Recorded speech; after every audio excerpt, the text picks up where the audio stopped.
Refused to go to my Bill's wedding after his fiancée wore a white dress to mine, irking my mill and possibly sparking family drama. My 32F husband, 38 male, we'll call him Dan, has one brother, 33 male, we'll call him Jordan, whom he has never gotten along with. Dan isn't much of a sharer, so I don't know all the details. All I know is that according to Dan and Jordan's aunt, Jordan was horrible to Dan growing up. Jordan is also notoriously disliked and known to just not be a good person by just about everyone I've met that also know him.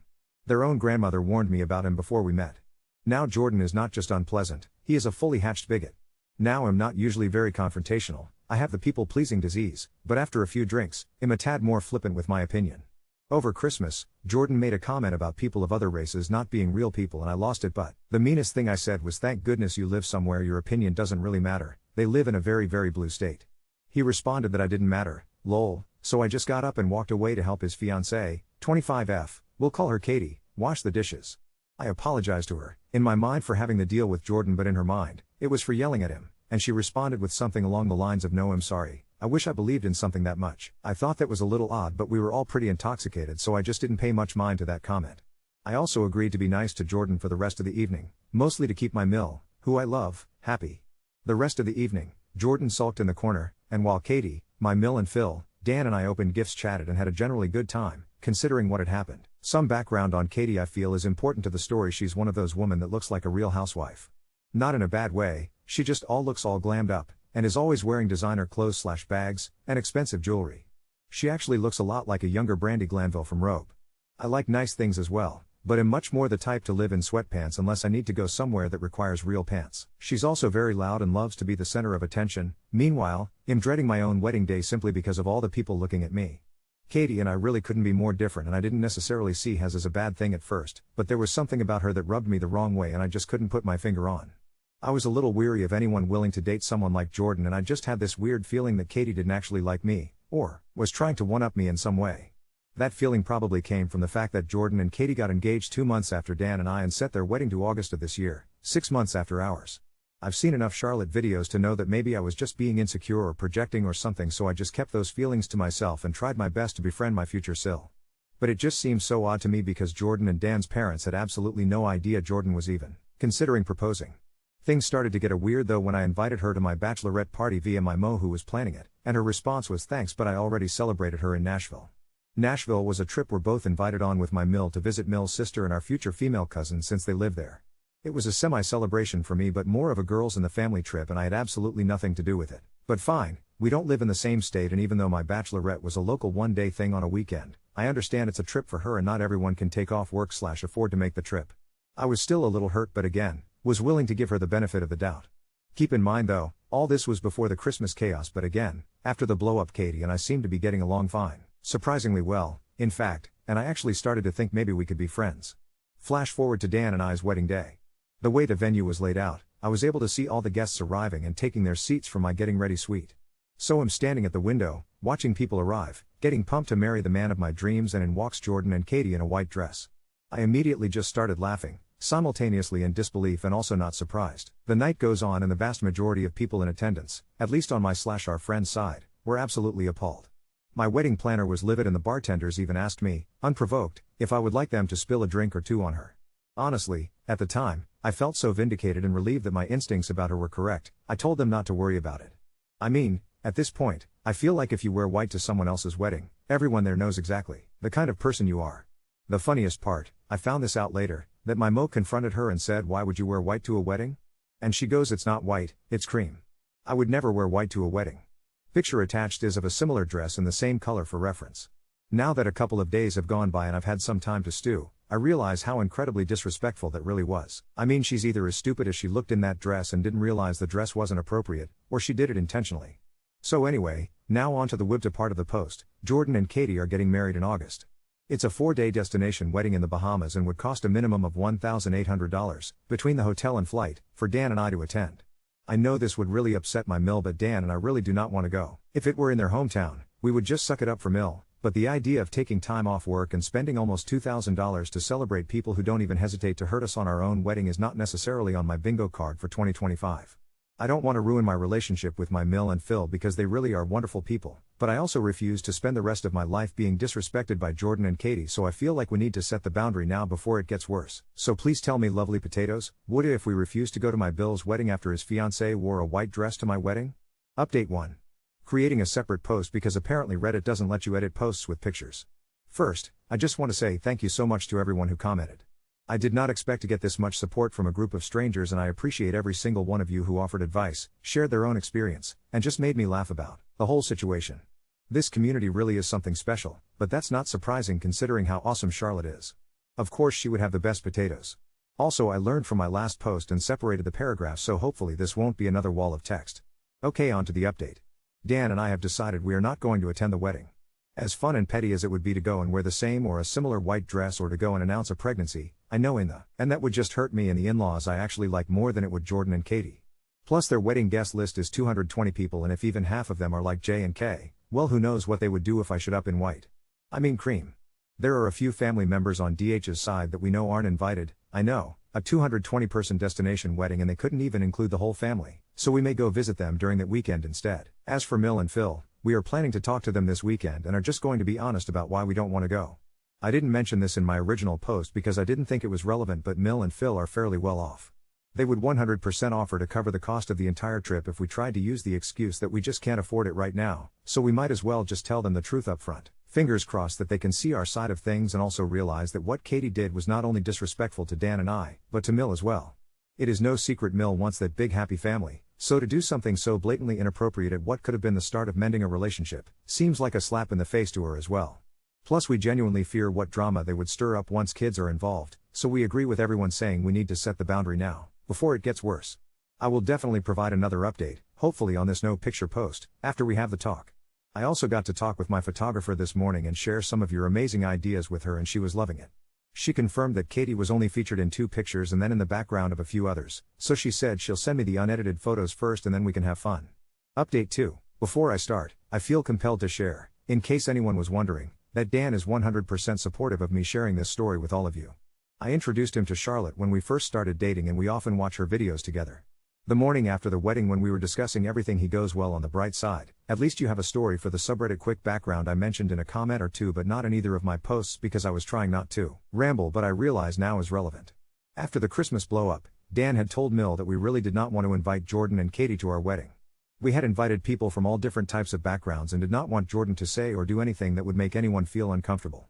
Mill begged and pleaded, saying that Jordan would never, that she would watch him like a hawk all night, that she would disown him if he ever did anything, etc. And you all know the result of that conversation.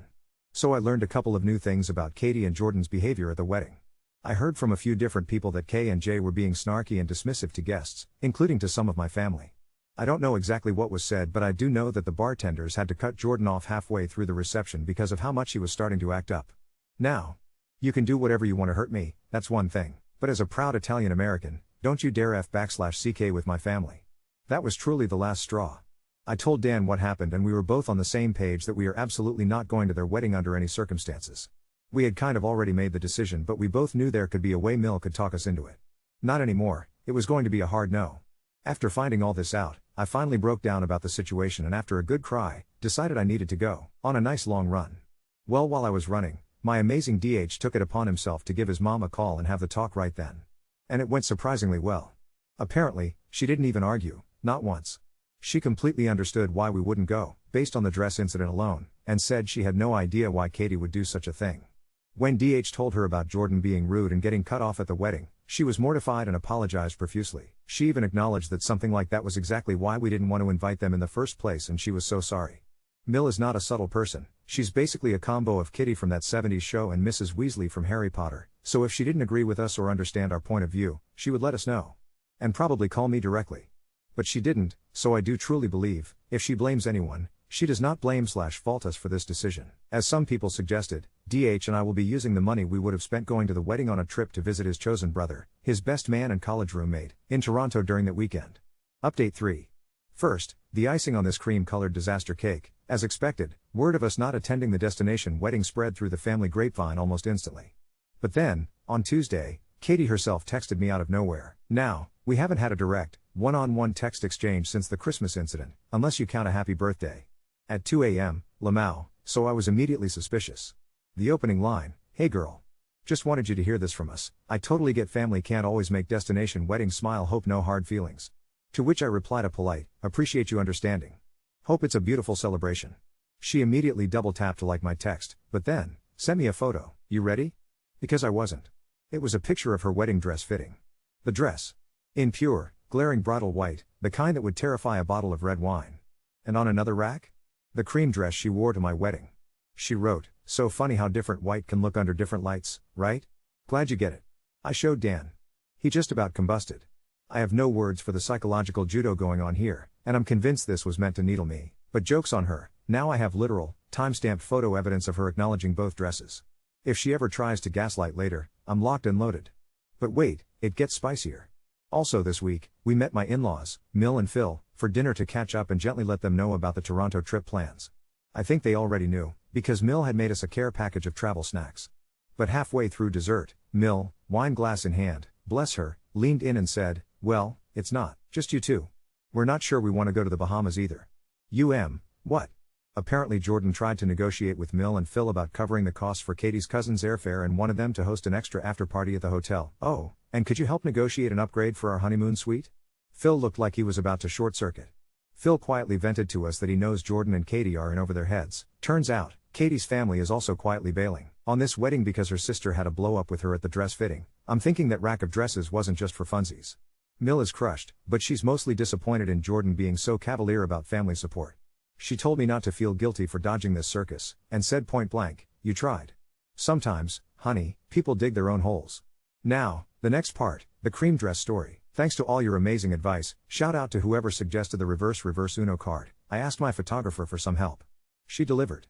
She put together a guest faux pas collage of background outtakes. Yes, Katie in the dress, usually with somebody side-eyeing her like she's auditioning for Mean Girls.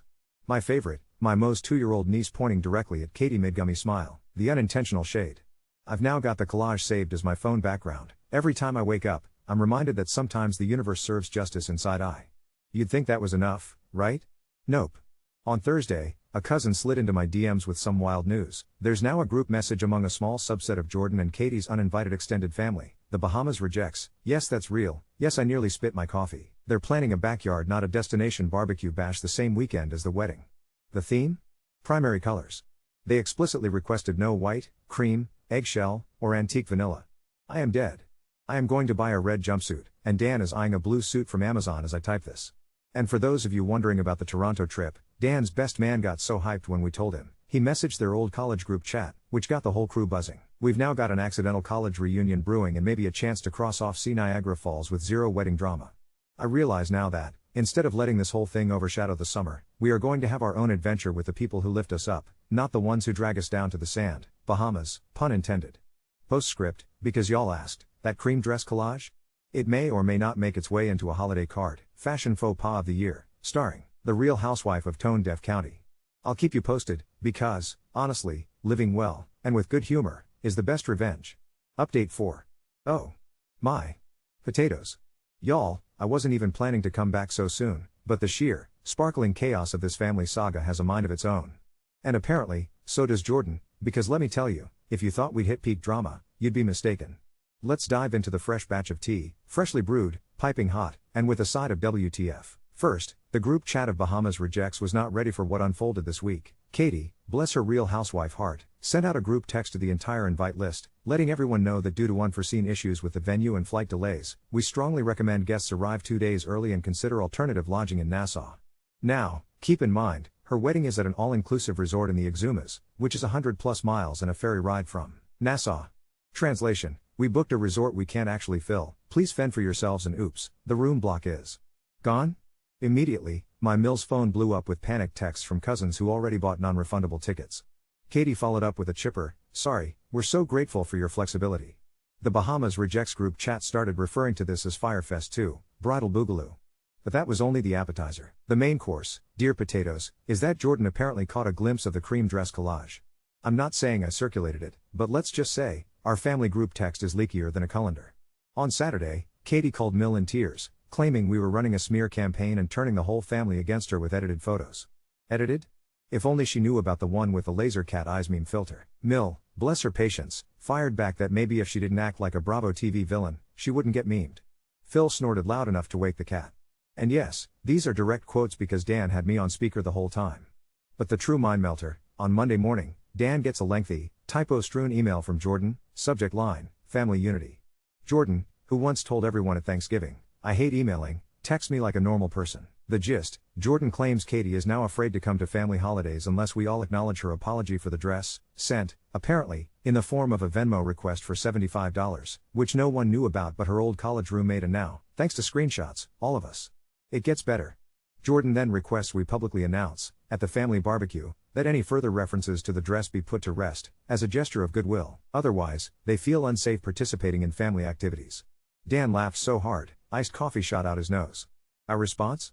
We told Mill and Phil exactly what happened. Phil, a retired attorney, immediately said, "I don't negotiate with toddlers," and suggested offering to facilitate a conflict resolution circle by having each family member bring one item the other ruined. Dan, "I'll bring my best tie," which Jordan turned into a napkin that one time. Mill is now convinced that the dress was a deliberate white flag and has started referring to Katie as the Duchess of Cream. And then, the real cherry on top, Katie's side of the family is throwing their own pre-bachelorette event the weekend before the Bahamas, but only 3 people RSVP'd, her grandmother, who is apparently on strike because Katie banned her from wearing her signature ivory hat. The rest of Katie's relatives? They're at the Bahamas Rejects barbecue, and they actually invited us to judge the cream pie off. I might cry. Or laugh. Or both. Oh, and because I know you need the petty details, I ordered a shirt for the barbecue printed with "not the cream of the crop" in bold rainbow letters. Dan's blue suit? It's now sporting a red boutonniere, because we're committing to the primary color theme like it's the Met Gala. But let's talk real change. Since all this unfolded, Dan and I got 3 separate messages from distant cousins. All thanked us for being brave and not giving in for show. One even said, "I always felt like I was putting up with Jordan and Katie for my parents' sake. Seeing you set boundaries makes me feel like I can too." Maybe we aren't healing the whole family, but sometimes, I think the best gift you can give is just not keeping the peace at your own expense. So to wrap up, we're skipping the Bahamian hurricane of drama, we're headed for a real family celebration with loving people. Mill and Phil are secretly relieved, and the cream dress collage is now an annual holiday tradition, by popular request. Jordan and Katie? They may try their hardest to center stage their drama, but honestly, we're too busy living our best lives. Update 5. Banana daiquiris and cream-fueled chaos. Phew. Y'all, the Bahamas Rejects barbecue hasn't even happened yet, and I swear every day brings a new chapter in the continuing soap opera of Jordan and Katie, now lovingly referred to in group chat shorthand as J and K Incorporated. Dan and I are living our best lives prepping for a drama-free summer, but, naturally, the universe said, "Hold my mimosa." Let's just say, incredible new developments, fresh drama, and a twist no one, least of all me, saw coming. About a week after Katie's strongly recommend other hotels fiasco, guests started getting emails with, wait for it, revised invitations for the Bahamas wedding. Actually, that's being generous. Most people got a generic BCC'd email stating, "Due to unforeseen logistical issues, we must respectfully request that only immediate family and bridal party join us for our special day. We hope you understand." Complete with a bitmoji of Katie and Jordan in a palm tree hammock. No new date, no explanation, just a digital uninvitation. Cue meltdown across 3 different family group texts, because some folks had non-refundable tickets, and others hadn't booked yet and were suddenly missing out on the event of the year. Several Mill cousins banded together and called the resort, only to find the couple had, in fact, cancelled the group block. The Bahamas Rejects barbecue chat officially became Bahamas Survivors, and started posting memes of burning passports and Katie's cream dress photoshopped onto Gilligan from Gilligan's Island. I choked on my coffee twice. Remember the cousin who invited us to the barbecue? They escalated. They contacted everyone who had been uninvited and organized a massive, impromptu family fest on the same weekend as the original wedding. Think slip and slide, potluck, karaoke, and a best dress not in cream contest. I ordered a tiara. Mill and Phil RSVP'd before we even could. Phil apparently is entering with a white chef's hat with a giant red X duct taped on it. Game on. Now, the plot takes a wildly unexpected turn. One of Dan's childhood friends, let's call him Sam, who now works as a freelance photographer in the Bahamas, because of course he does, DM'd Dan out of the blue. Sam spotted a couple furiously arguing in the main lobby of the Exumas resort on, wait for it, the original wedding weekend. He snaps a blurry covert shot, texts it, "Isn't this the guy you went to college with?" Loda shouting about a non-refundable cake delivery. Folks, it's Jordan. With Katie, mid-fight, surrounded by bewildered resort staff. Our best guess?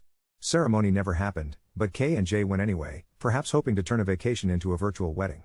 But word is, no photographers or guests ever arrived, and the cake, which, I kid you not, was apparently half melting in a cardboard box, was a custom order they tried, and failed, to return.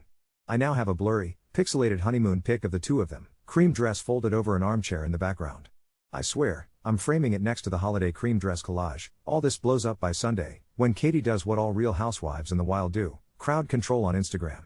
She posts a candid beach pic with a long caption about intimate elopements and choosing love over spectacle. Comments get locked within 16 minutes, but not before cousin Lexi, true queen, chirps, "Hope dessert isn't too sweet, don't want to spill anything on that cream."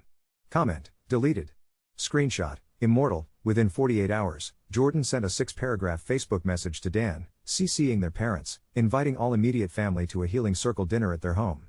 Details: let's put aside the drama and break bread as a family. Dress code: whites and neutrals, for a fresh start. I had to reread that 3 times. The audacity to ban color at a peace summit after everything? Dan took one look and said, "I'm only going in a Pikachu onesie at this point, and honestly, same. I wish I was done." Mill, who is now fully embracing her arch-nemesis title, bought matching Not the Duchess of Cream aprons for us for the barbecue. Phil writes to the family thread, "This year's family photos, no whites, no neutrals, no drama, and the best part? The Bahamas survivors have invited so many family and friend cast-offs that what started as a sad little barbecue is about to rival an actual wedding, complete with a fake cake. Rumor is, it's intentionally slightly melted, piñata shaped like a handbag, and a photo booth with prop cream dresses." Even Mill said, "I don't care if this is the pettiest day of my life.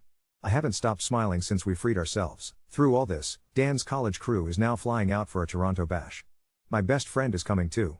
We're planning group outings, voted to do no white, and, to honor everyone who's found themselves in wedding chaos limbo, we're making this our new tradition, Unity Week, where family is what you make of it, and dress codes involve zero cream. Update 6, the Great Cream Escape and the Rise of the Side-Eye Empire. Well, potatoes, buckle up, because if you thought this saga had peaked with melting cakes, digital uninvitations, and cream-fueled family drama, the universe has lofty aspirations. This week, in events that felt part documentary, part satire, Jordan and Katie's wedding fallout went viral. If by viral you mean everyone in a 4-state radius and Canadian border towns is texting, calling, and thirstily forwarding screenshots. Here's how it all went down. Family Fest finally happened last weekend, and it was, by all reports, a legendary event. There was a slip and slide, the Not in Cream fashion parade, a won best tiara, Phil won most dramatic statement hat, a karaoke rendition of Don't You Forget About Cream, and the infamous cream pie off. Mill decided the chef's hat deserved an encore next year. Best of all, people from every cousin group and friend circle showed up. Several of Katie's previously estranged relatives came bearing potato salad and stories, one of which involved Katie's supposed designer bag being a knockoff she'd tried to swap out at another cousin's bachelorette party. I spat out my iced tea. Mill and Phil? Living their best lives, laughing all day, and telling anyone who'd listen that setting boundaries is the best thing that has ever happened to this family's cholesterol. But the biggest star was the photo booth, which, thanks to my photographer friend, had props including fake cream dresses, plastic tiaras, and a cardboard Jordan mask. Let's just say, the spirit of the cream dress made more appearances than anyone else at the barbecue, and someone made a TikTok compilation that may now be circulating among local Real Housewives fan clubs. True to his word, Jordan really did organize a healing circle dinner at their house this week. We debated attending, mostly out of morbid curiosity, but decided to sit this one out after consulting the Bahamas Survivors chat, which encouraged us to choose peace over beige. But here's where things get wild. Only 5 people show: Mill, Phil, one cousin, the family cryptographer, taking notes for the group chat, and, obviously, Jordan and Katie. Mill says Katie had recreated a beach tablescape in their dining room. There were seashells, mini umbrellas in everyone's sparkling water, and, inexplicably, an Alexa playing Kokomo on a loop. The meal? A reimagined Bahamian fusion. Think, jerk chicken with Caesar salad and white bread, cream-colored cupcakes for dessert. Right before dessert, Jordan gives a drawn-out toast about leaving past misunderstandings on foreign soil. Katie, voice quivering, stands up and reads a 3-paragraph open letter to the family in which she laments rampant online bullying, digital manipulation of memories, and the need for fresher aesthetic energy for generational healing. She gestures at her own outfit, a pure white jumpsuit, then invites everyone to cleanse any negative stories by writing them on a note card and burning them on the patio fire pit. Phil's contribution? Here's a story: this is all too much. Please, pass the rolls. Mill texted us a photo of Phil, arms crossed, notepad untouched, grinning like someone accidentally RSVP'd to a cult meeting. Katie, having tasted a small spoonful of viral attention from the group barbecue memes, took to Instagram for an epic attempt at redemption. A 5-slide story that begins with her, in a backlit selfie, declaring, "I may wear cream, but my heart is pure." The second slide is a selfie with a filter that inexplicably gives her blue eyebrows and sparkles. The third and fourth are blurry, poorly cropped meme reposts that reference forgiveness and the color wheel of family. Fifth slide, a photo of her, alone, in the white jumpsuit at their healing dinner, captioned, "Renewals rehashing. If you don't dress for healing, you'll miss the glow up." Comments, obviously, are limited, but screenshots find their way back to me in less than an hour, along with half a dozen DMs from mutual friends asking, did she just launch a healing jumpsuit line? The answer, unbelievably, is yes. She's now promoting Soul Cream, her self-designed, forgiving neutral-toned athleisure line. Sam from the Bahamas, Dan's photographer friend, immediately made a parody True Colors tee and gifted us two. See, karma comes in pastels and primaries. Meanwhile, we get Dan's Family Unity Facebook blast. Jordan invites all the family, yes, even the removed Bahamas rejects, to a reconciliation Zoom next month. Dress code, clean slates, white and neutral recommended. Within minutes, the replies roll in. First cousin to respond? The backyard barbecue host. Her reply, a photo of her dog in a rainbow sweater with, will be fashionably late. Then, old Aunt Lois chimes in, Zoom doesn't display my creams well, sorry. Phil says, I'll be at the golf course, not Zooming with ghosts. My favorite so far, Mills texted me, I'll only Zoom if Alexa agrees to DJ. Otherwise, see you at barbecue 2.0 next year. Through all this, I've laughed, I've shaken my head, but weirdly, what stands out is the amazing, real family that's risen out of the ashes of this silly, creamy war. Instead of appeasing people with megaphones and no self-awareness, we all finally stopped pretending. Boundaries got built, friendships grew. My DMs are bursting with photos of primary-colored outfits and cousins sincerely thanking me for giving permission to not put up with family circus acts for tradition's sake. Even Mill, who originally just wanted everyone happy, now says, who knew? The best memories come after you stop fighting for ones that never were. Where does this all leave us? Jordan and Katie, now minor cream wear influencers, shudder, throwing Zoom calls no one attends. Our side-eye empire of survivors, red, blue, and yellow as far as the eye can see, already talking no cream 2025, me and Dan? Vacationing with our chosen family, collecting memes, and planning next year's theme, and the cream dress collage? Oh, it's going on a t-shirt. Might even be the holiday party invite next round. To everyone reading and rooting for a good ending, sometimes, the best plot twist is realizing you're not the main character in someone else's drama, and that's how you truly win. As always, I'll update if the healing jumpsuit goes viral, or when Aunt Lois finally masters TikTok memes, with or without cream.